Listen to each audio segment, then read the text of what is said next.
I would like to start off by thanking the Central Tibetan Authority for asking me to deliver a talk on mental health care in low resource settings on this very important World Mental Health Day. What I'm going to focus on today is the past, how things have been, how things are now, and do a little bit of crystal gazing into how we could change the future when it comes to mental health care in low resource settings. The first question that comes to mind when we start this talk is why do we indeed need to talk about mental health? Why should it be a priority? And there are several reasons for it. One of the reasons being that there can't be any health without mental health. But we need to delve into that a little bit more because, in the absence of context, that's just a slogan. Why can't we have health without mental health? There are several reasons for it. But let's start off with some qualitative understanding of the problem. Can any of us imagine a single health condition which is associated with major suffering, is associated with lots of stigma and human rights abuse, is a condition which is not understood by much of the community and indeed by policymakers, is a condition for which we have evidence of cost effective treatments, but we are not able to access those treatments? I, for one, cannot think of a single health condition which fulfills all of these criteria except for mental health problems. Keeping that aside, let's look at the numbers. Let's look at the burden of mental health problems across the world.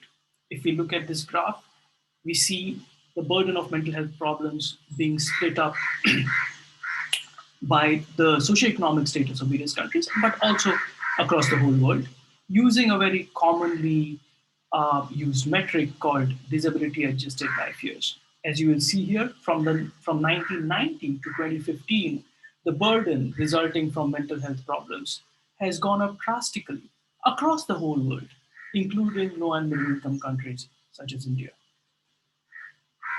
So the burden of mental disorders has increased by nearly 50%, and that's a huge number in the past 25 years. And mental, neurological, and substance use disorders now account for every 1 out of every 10 years of lost health globally. And that's a large proportion of health lost across the world. Let's look at it in terms of who is affected. As you'll see from this graph, a large proportion of people with mental health problems or those affected by mental health problems include young people as well as those in highly productive age groups. Now, that's something of a concern. If we are looking not just at disability and looking at mortality, we'll again see that people with mental health problems die at considerably younger ages as compared to those who do not have mental health problems. Again, an area of concern. The reasons for this are varied. The comorbidity of physical health problems with mental health problems, the lifestyle of people with mental health problems leading to a range of non-communicable diseases, as well as the medications that are prescribed to people with mental health problems, which lead to conditions such as obesity and diabetes.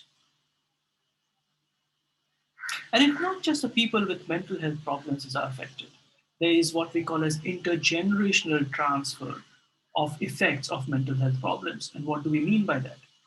If we look at some evidence that we have, we know that people or women who experience maternal depression, which is depression when they are pregnant or immediately after pregnancy, we know that that has effects not just on the women, but also on the children in terms of undernutrition of the child, as well as stunted growth of the child. So, maternal depression, which affects the mother, does not have impacts on the mother herself, but also on her children. So there's an intergenerational transfer of the effects of depression, and so we have to be mindful of that as well. So the bottom line is Mental health does not stand by itself. It is affected by, but also affects a range of social determinants in people's lives. And this is just an example of how that happens, how people might get caught into a web or cycle of poverty because of mental health problems. As you can see here, if you have maternal ill health and depression, it affects the child in its early years. It leads to effects on their achievement in schools. And if there is lower achievement, it affects their employment opportunities, which also then means that they continue to live in poverty. And so you get caught up in this cycle of poverty due to mental health problems. But why does this happen? One thing we know for sure is we do have evidence-based treatments for mental health problems. We have psychological treatments, we have medications that work, we have social interventions which target relevant social determinants of mental health problems, and we have adequate clinical algorithms which guide treatments for people with mental health problems. But despite this, we continue to experience the huge amounts of disabilities that we spoke about earlier resulting from mental health problems. And the reason for this is that although we have evidence for interventions for mental health problems, the reality is quite different. And what is the reality? The reality is that across the world, a large proportion of people with mental health problems do not have access to any kind of evidence based care. So if we break them down by some broad categories of mental health problems, you will see that around 90% of people with alcohol problems do not have access to any kind of care. Around 60% of people with anxiety disorders do not have any access to care. Almost half of the people with depressive disorders do not have access to any kind of care across the world. Let's look at India and other countries like India, such as China, and compare it to the developed world. When it comes to developed world or high income countries, even those countries, despite the best of resources that they have, the treatment gap is pretty high, with around 50% of people with mental health problems not having access to any kind of evidence based care. When it comes to countries such as India and China, you will see that this number rises to around 90%. So if we have around 100 people with any kind of mental health problems, only about 10 of them will get some access to any kind of evidence based care. And why is this happening? This is happening because we do not have enough resources for mental health or mental health care. This is one example of that.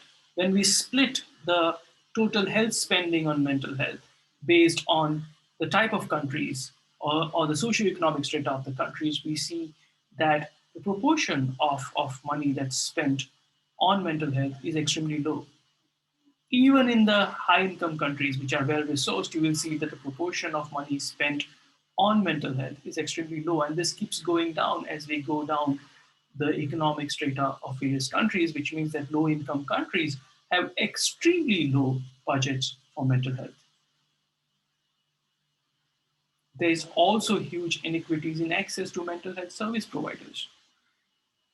So per 100,000 population, the number of service providers that we have in various countries, again split by the socioeconomic strata of the countries, is very low. And as you will see, in low income countries, for 100,000 population, there is less than one person who is able to provide mental health services. So this is another big problem. We don't have enough money dedicated to mental health care. We don't have enough people to provide adequate mental health care. And let's look at the situation for India with a population of 1.2, 1.3 billion people.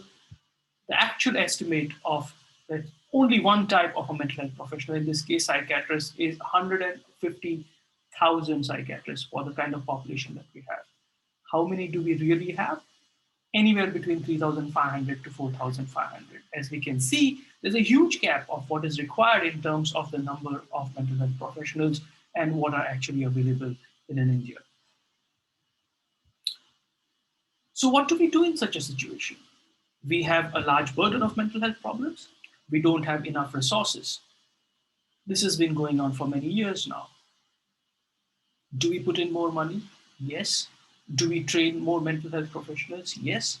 We have been doing that for many years now without much success.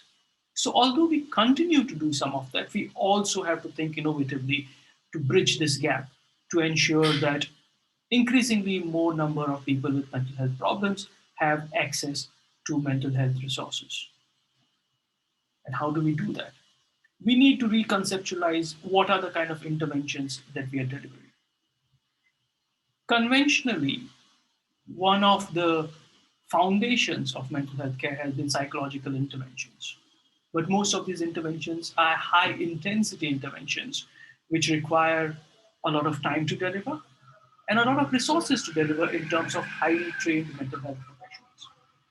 But there is increasing evidence to show that we can deliver low intensity interventions for a large chunk of people with mental health problems in an effective manner for a range of mental health problems like depression, anxiety, alcohol problems, etc.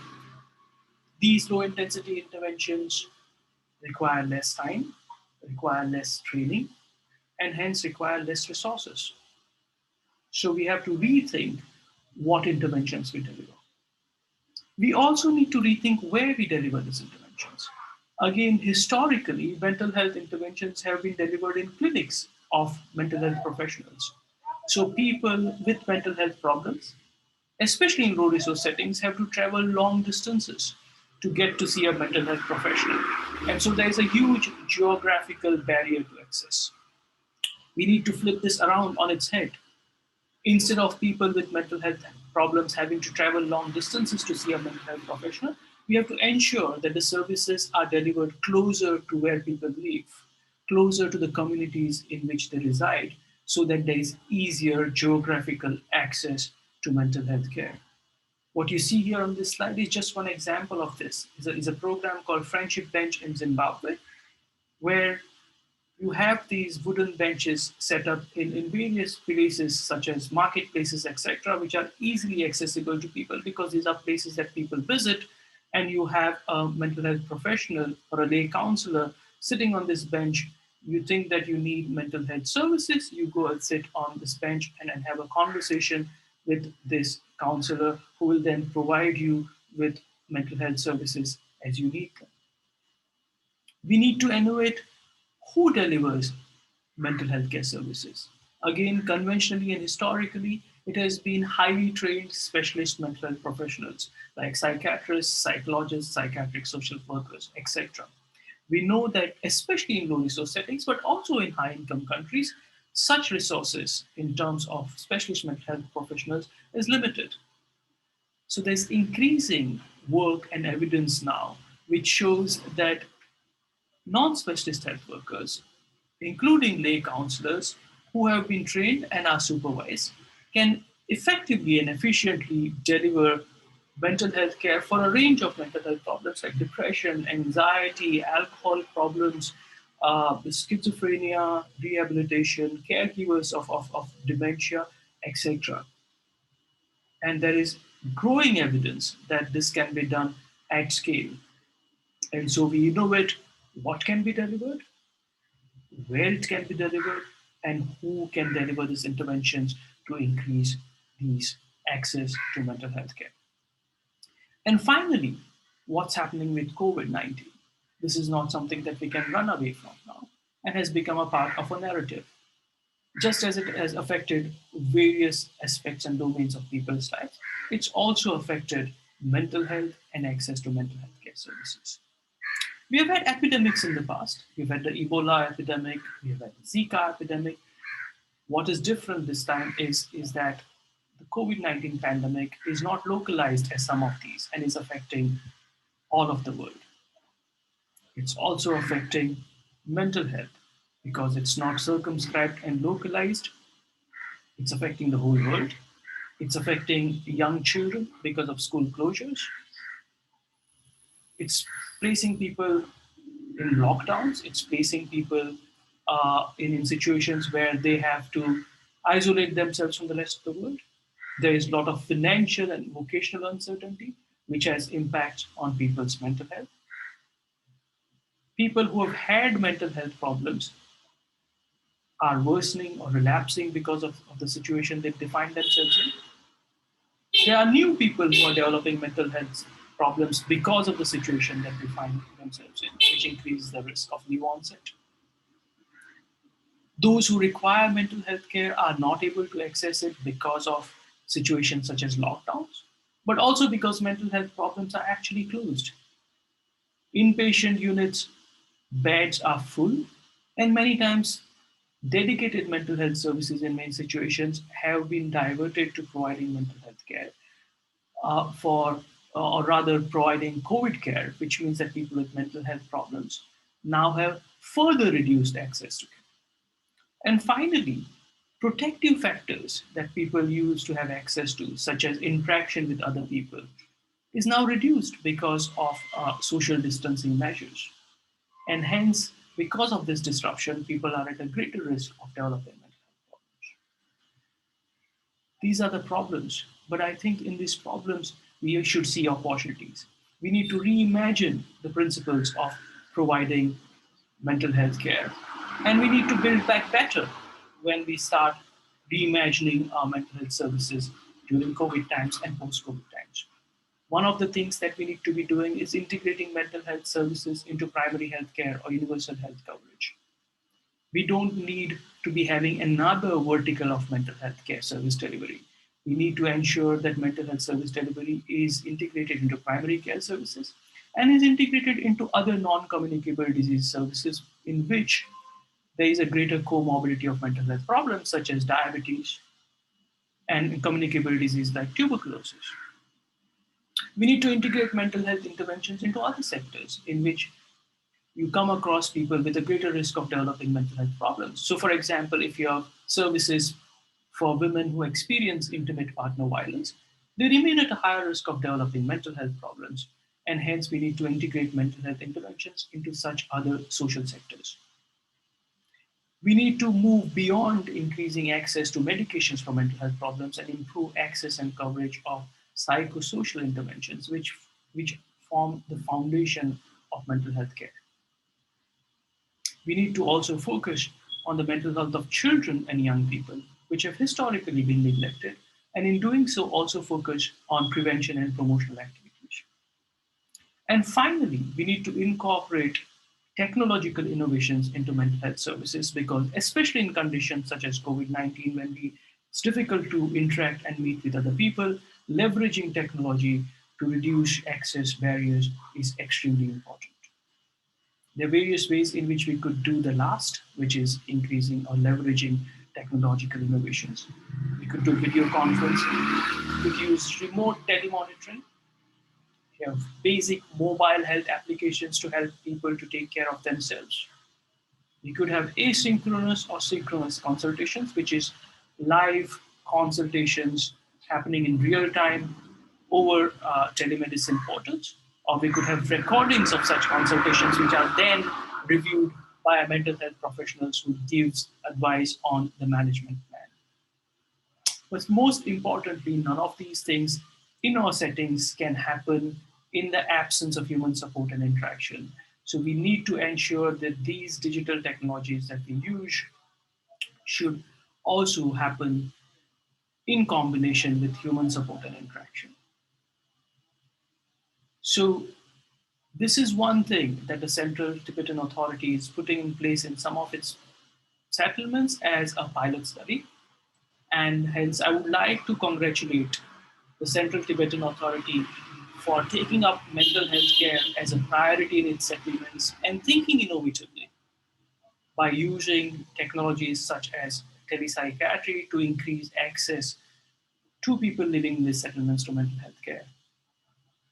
In partnership with Sangath, Central Tibetan Authority will be implementing this program. I wish them all the luck and ensure and provide will provide all of our support to make this a big success. Thank you.